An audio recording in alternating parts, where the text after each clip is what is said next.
সুবহানাল্লাযী আসরা বিআবদিহি লাইলাম মিনাল মাসজিদিল হারামি ইলাল মাসজিদিল আকসা।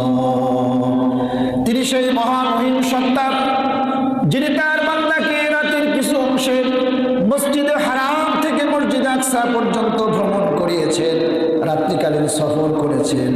আল্লাহ তাআলা মেরাজের ঘটনাটা এভাবেই সূরা বানী ইসরাঈলে শুরু করেছেন।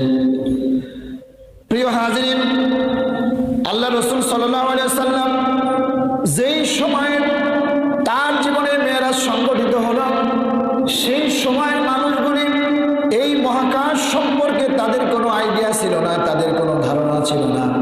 তখন মানুষ মহাকাশ নিয়ে তাদের কোনো চিন্তা চেতনা, এটা নিয়ে তাদের কোনো গবেষণা তখন ছিল না।